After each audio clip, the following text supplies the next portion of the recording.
Hello there, good morning. Today we're gonna be reading this story called Snow White and the Seven Dwarfs from the collection Classics Illustrated Junior. This is the first edition. For some reason it shows 501, but it's just one. I don't know why there's the 5. This is the cover. We're just gonna read it. Okay, Snow White and the Seven Dwarfs.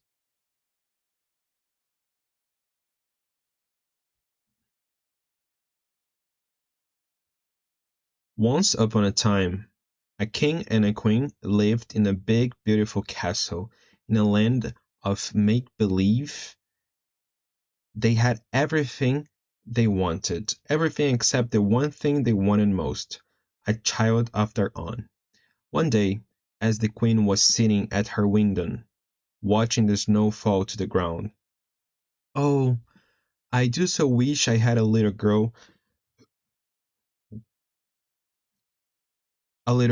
as white as snow, with the cheeks as red as roses, and with hair as black as the window frame."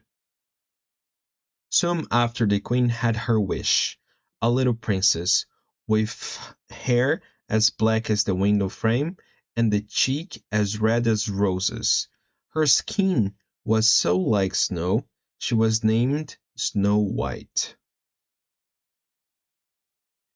There was joy and happiness everywhere, and everyone loved little Snow White. But soon after the queen went away to Never Never Land, several years later, the king took a new queen. The new queen was very beautiful to see, which made her very happy. Her greatest wish of all was to be the fairest in the land. Each day she would stand before her magic mirror and ask the same question: "Mirror, mirror on the wall, who's the fairest of us all?" "Oh, my queen, you are." This always made the queen happy, for her. She knew that the mirror spoke the truth. The years went by pleasantly. Snow White grew more beautiful each day. Everyone loved her, everyone except the queen.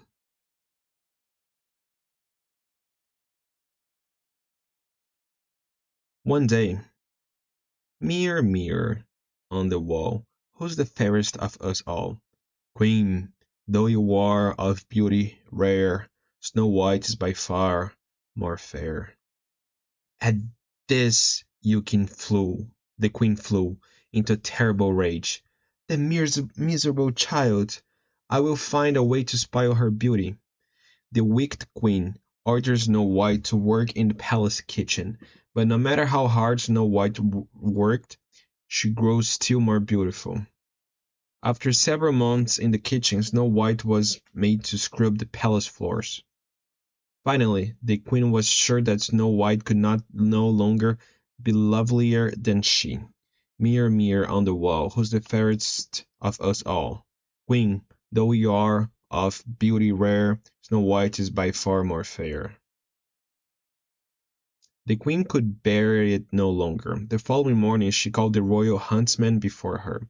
"Huntsman, I want you to take Snow White into the forest this afternoon and kill her." "Your Majesty, how can you ask this? She's so young and beautiful. Everyone loves her." "Don't you dare question my actions. I order you to do as I say. If you don't, you die."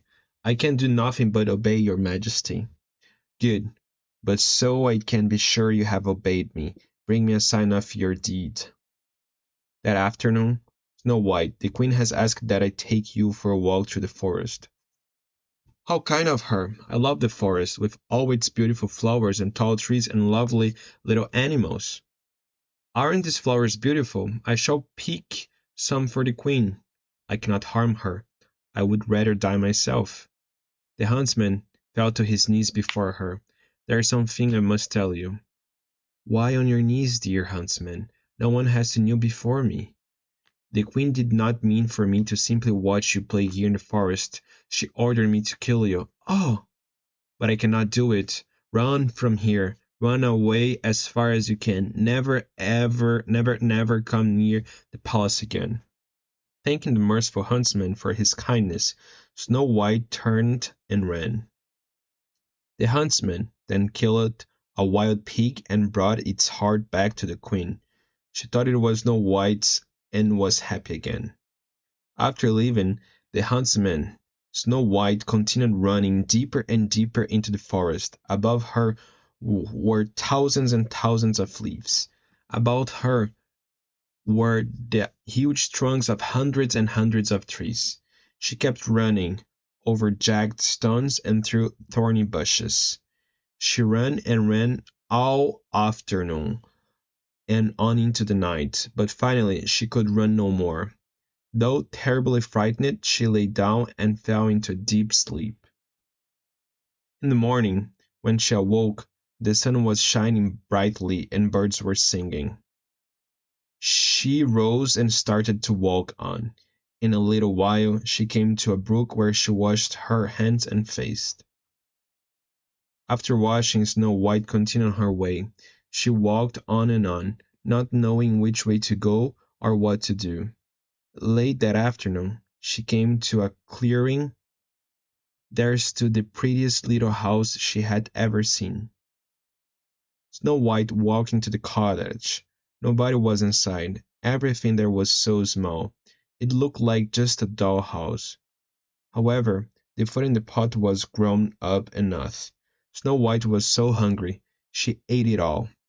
"I hope the children who live here will forgive me." Then she walked upstairs.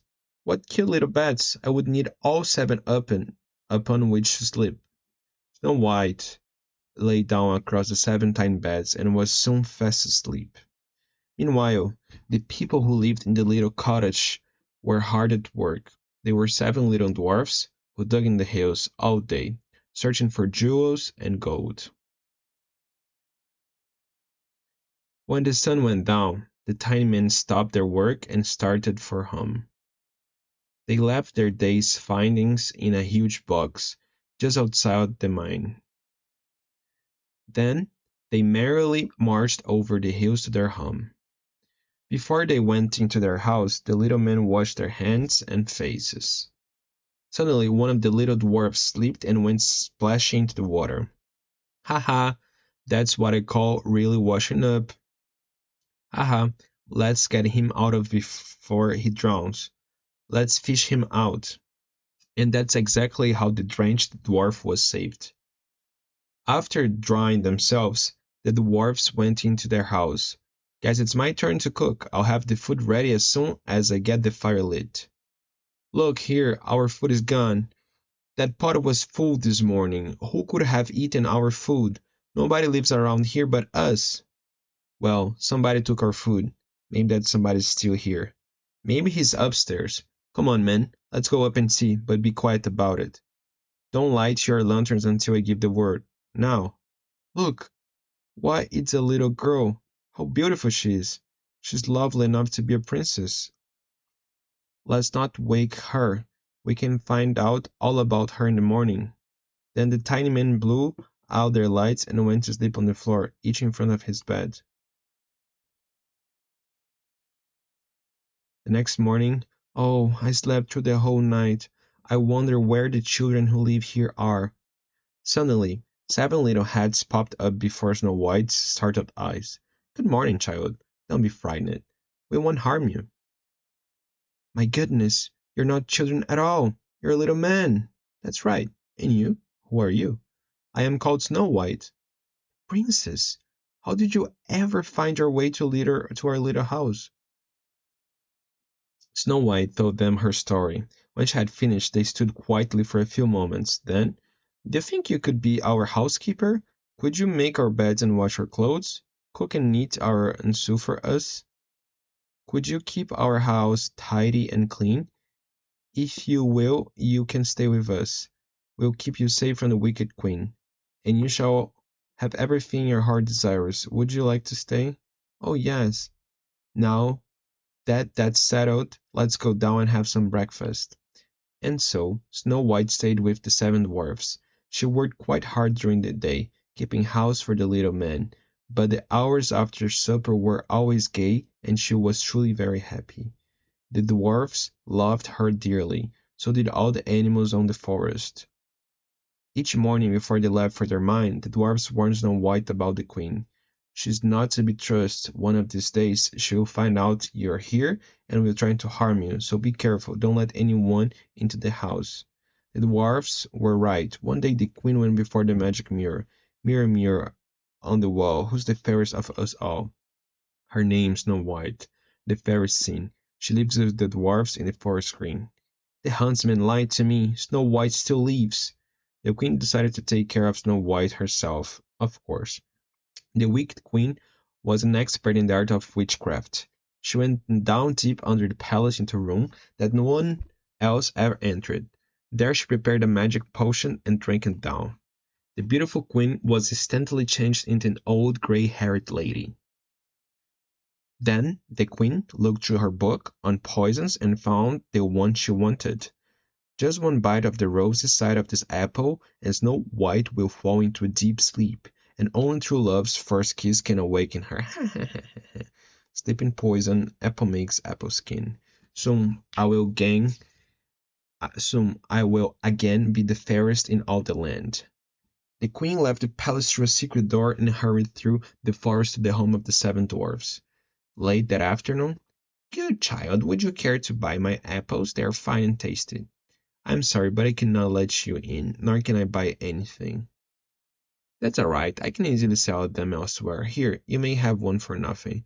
I cannot accept anything from strangers either." "There's nothing to be afraid of, my dear. I'll show you. I'll cut the apple in half, and I'll eat half of it myself." "You may have the nice rose half. Ah, this apple is truly delicious." Snow White's mouth was fairly watering for the luscious-looking fruit. When the queen took a big bite of her half of the apple, poor Snow White could no longer bear it. She took the other half and bit into it. She instantly fell to the floor and knew nothing more. The queen ran straight back to the palace. She drank another magic potion, which restored her to her own natural self. Then she went before her magic mirror. "Mirror, mirror on the wall, who's the fairest of us all?" "Oh, my queen, you are." Meanwhile, the dwarfs came home from their day's work. "That's strange. There's no light in the house, and no smoke coming from the chimney. Come on, hurry. Something may be wrong with the Snow White. Look, she isn't breathing. This must be the queen's doing." The 7 little men carried Snow White to the bed they had built for her.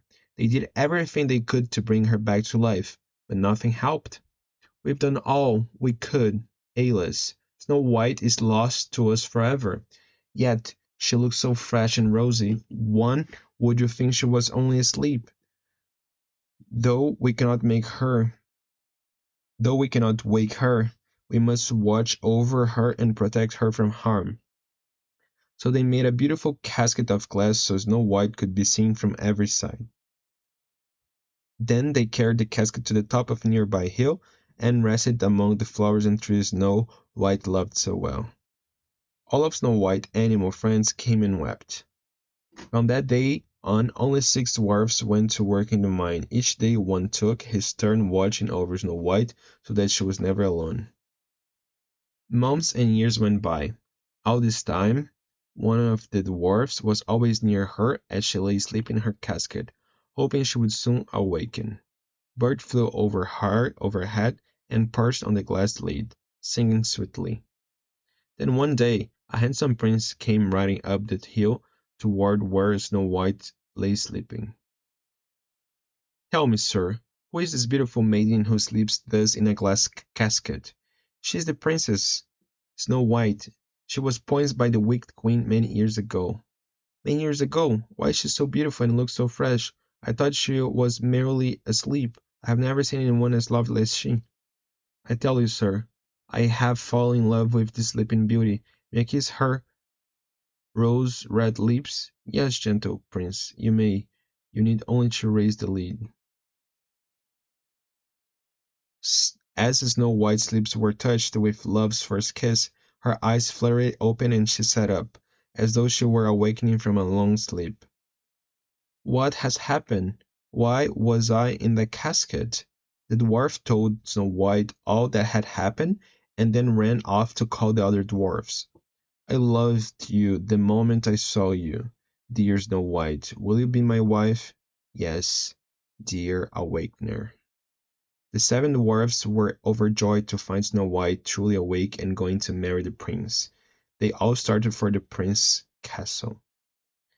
And what a grand wedding there was! All the people in the prince's land joined in the celebration, which lasted 4 days and days. It just so happened that on Snow White's wedding day, the Wheat Queen stood before her magic mirror. Mirror, mirror on the wall, who's the fairest of us all? Though you are of beauty rare, Snow White is by far more fair. She's now alive and well, standing happy 'neath a wedding bell. The queen became so furious, she went completely mad. She ran through the forest, never to be seen or heard of again. As for Snow White, the prince and the seven dwarfs, they all lived happily ever after. The end.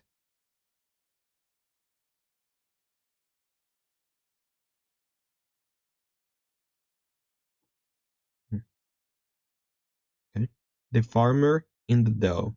The farmer in the dell. The farmer in the dell. Hey ho, the dairy o. The farmer in the dell. The farmer takes a wife. The farmer takes a wife. Hey ho, the dairy do. The farmer takes a wife. The wife takes the child. The wife takes the child. Hey ho, the dairy o. The wife takes the child. The child takes the nurse. The child takes the nurse. Hey ho, the dairy o. The child takes the nurse. The nurse takes the dog. The nurse takes the dog. Hey ho, the dairy o. The nurse takes the dog. The dog takes the cat. The dog takes the cat. Hey ho, the dairy o. The dog takes the cat. The cat takes the rat. The cat takes the rat. Hey ho, the dairy o. The tax takes the rat. The rat takes the cheese. The rat takes the cheese. Hey ho, the dairy o. The rat takes the cheese. The cheese stands alone. The cheese stands alone. Hey ho, the dairy o. The cheese stands alone. There is no sound in the animal world like the roar of a lion. He uses his powerful voice to terrify other animals, thus making them easy to catch for his supper. He, along with the tiger, is the largest member of the cat family. Your pet kitten is simply a young lion or a tiger in a tiny castle. The lion is the king of the beasts, lord of the jungle. He makes his home in Africa. The lion can spring a great distance, but he cannot run a long way without losing his breath. He must be very cunning to catch swift animals for his meals. Lions, when captured young, can easily be trained and taught to do many tricks, but they always remain dangerous and savage. Okay, thank you everybody for following the story with us. We saw that at the end we had a little song and also something talking about lions, but this was all of the story of the Snow White. And interestingly, they didn't mention any of the names of the dwarfs. Yeah, thank you very much. Don't forget to hit the like button, to subscribe, to send to anybody, and keep practicing English and memorizing these cute stories. Bye bye.